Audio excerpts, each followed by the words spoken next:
Sir ये सब माजरत के साथ कथा कलामी के लिए माजरत। आप कह रहे हैं कि चीफ जस्टिस की मुश्किलात में इजाफा होने जा रहा है, but at this point in time तो हुकूमत मुझे क्लीन बोल्ड नजर आ रही है और चीफ जस्टिस ने क्लीन बोल्ड किया है। फिलहाल तो हुकूमत की परेशानी में इजाफा नजर आ रहा है मुझे। इसमें तो कोई शुबा नहीं है ना, वो तो उन्होंने क्लीन बोल्ड गुज़िश्ता रोज कर दिया था और उसके बाद जो है जो कि कुछ एक किस्म की जो है ना वो कहते हैं उम्मीद की आखिरी किरण थी। वो तोशा खाना का जो फौजदारी केस था उसमें भी हुक्म इम्तना दे दिया गया है, यानी वो कार्रवाई भी अब जो है वो पॉज हो चुकी है, यानी जो उनके ऊपर फर्द जुर्म आयद हो चुकी है उस मामले को भी अब फ्रीज कर दिया है इस्लामाबाद हाई कोर्ट ने। प्रॉब्लम तो यहां से स्टार्ट हुआ ना, फिर अब उसके बाद जो है वो जो ज्यादा गुस्सा आ रहा है, यानी पीडीएम में भी जो ज्यादा गुस्सा जो है वो पाया जाता है, वो कह रहे थे कि जो तोशा खाना केस है ये रिहाई का मामला इतना नहीं है। रेहान साहब मैं आपको बड़ी जिम्मेदारी से बता रहा हूं, ये रिहाई का मामला इमरान खान साहब की इतना नहीं था, क्योंकि उन्होंने पेश नहीं होना था, फर्द जुर्म आयद नहीं होने देनी थी, तो उस मामले में उनकी गिरफ्तारी हुई और उस गिरफ्तारी के बाद इमरान खान साहब के ऊपर फर्द जुर्म आयद होगी जो पुलिस लाइन्स के अंदर।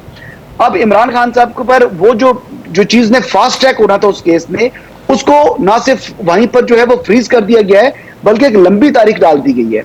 तो इस चीज के ऊपर जो खासा रिएक्शन आया है, जो कि जो लीगल माइंड्स हैं गवर्नमेंट के, वो भी बड़े ताज्जुब का इजहार कर रहे हैं और बड़े अफसोस का इजहार कर रहे हैं। अब जो होने जा रहा है, हुकूमत क्लीन बोल्ड है, अब उनकी बोट्स बंद हो चुकी हैं।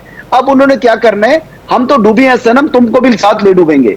अब उसके लिए वो सुप्रीम कोर्ट के सामने स्टेज सेट हो रहा है और उसमें सियासी तकारीर होंगी, सियासी मैदान होगा, सियासी मेला होगा और उसमें तनकीद जो है सिर्फ एक जो है वो इदारे पर होगी, वो अदलिया है। और आप ये कह रहे हैं कि हुकूमत डूबी है तो खुदा ना खास्ता क्या सिस्टम को लपेटने की बात कर रही है अब कि तुमको भी ले डूबेंगे?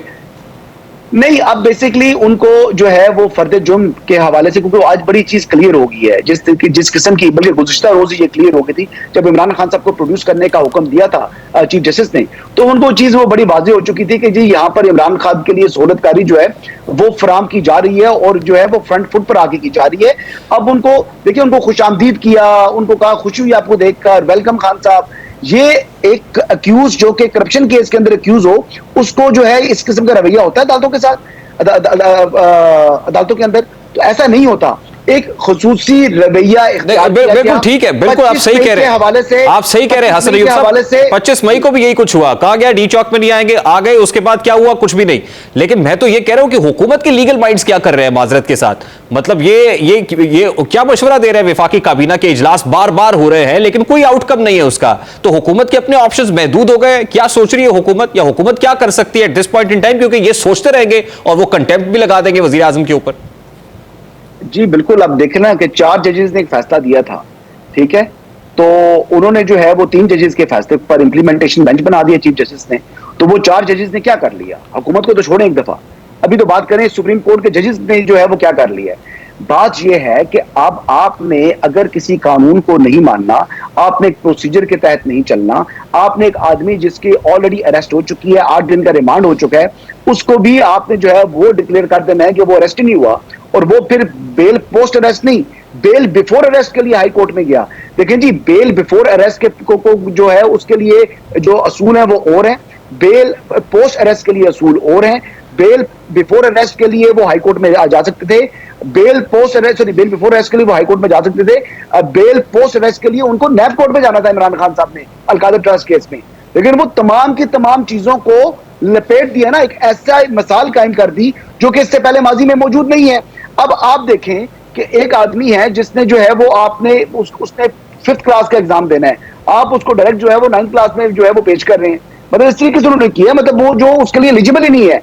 एक बंदा अरेस्ट हो चुका है। हसन अय्यूब साहब देखिए, उन्होंने जो करना था वो तो दिया करना सर, वो तो उन्होंने बिल्कुल सुपरसीड करके सारे प्रोसेस को सुपीरियर जुडिशरी तक ले गए। बिल्कुल ठीक है, यहां तक बात समझ आ गई। मैं तो ये कह रहा हूं कि हुकूमत क्या उछल कूद कर रही है, हुकूमत क्या इंतजार कर रही है कि कोई आके हुकूमत के लिए कुछ कर दे, या खुद भी कुछ करने की अहलियत रखता है? रेहान साहब, अब ऑप्शन क्या है, जब मुल्क के अंदर लॉ है ना, मार्शल लॉ नहीं है, तो फिर तो अदालत जो कहेगी वो आपको उस पर अमल दरामद करना पड़ेगा। चाहे वो कोर कमांडर के घर पर बेशक हमला हुआ हो, चाहे वो रेडियो पाकिस्तान की इमारत पेशावर में उसको जला दिया गया हो, चाहे वो सरकारी अमलाक का जो है वो तबाह कर दिया गया हो, जो मर्जी कर लें। यानी पंजाब के अंदर भी जो है वो आपने देखा कि वो जिस किस्म की जो है जलाओ गिराव हुआ पूरे पंजाब में, रावलपिंडी में मेट्रो स्टेशन को नजर आतिश किया गया, ये सब चीजें हुई है ना, आपको मालूम है, मुझे मालूम है, क्या इन जजेस के इल्म में नहीं है? क्या इन तक ये बात नहीं पहुंची?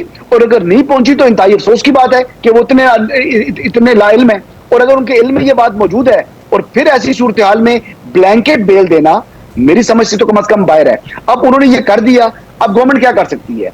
गवर्नमेंट यही कर सकती है, एहतजाज कर सकती है। अब चीफ जस्टिस को जो है वो पकड़ के सीट से बाहर तो नहीं फेंक सकती। जब लॉ है तो फिर लॉ में आपने जुडिशरी, जो सुप्रीम जुडिशरी के ऑर्डर को आपने ओबे करना। नहीं, लेकिन ये हुकूमत नहीं ओबे करती ना सर। हुकूमत तो सुपीरियर जुडिशरी के फैसले को ओबे नहीं करती है, तो करारदादे मंजूर कराते हैं और कहते हैं कि नहीं ये फैसला 4-3 का है, 3-2 का नहीं। फैसले मानते भी नहीं और जाते भी फिर वही हैं, यानी उसी अत्तार के बेटे से दवा लेते हैं।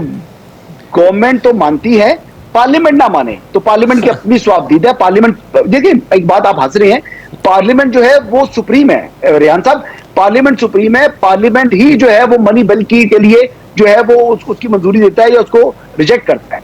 अब उन्होंने रिजेक्ट कर दिया, उस पर उन्होंने तहरीरी ऑर्डर लिख दिया जी कि प्राइम मिनिस्टर अपना कॉन्फिडेंस खो चुके हैं। फिर प्राइम मिनिस्टर ने ही जो है वो 2 घंटे के नोटिस के ऊपर अपना एतमाद का वोट लिया।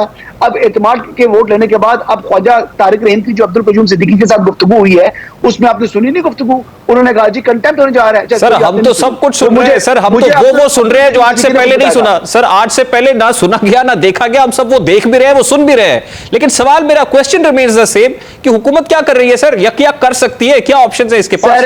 इमरजेंसी अगर आप कह रहे हैं तो इमरजेंसी नहीं लग रही, इमरजेंसी नहीं लगानी, ना मार्शल लॉ लग रहा है, ना इमरजेंसी है ना मार्शल लॉ है। लेकिन विद इन लॉ जो है वो जो कुछ हो सकता है वो करेंगे, तनकीद भी करेंगे, शोर भी डालेंगे, प्रेशराइज भी करेंगे।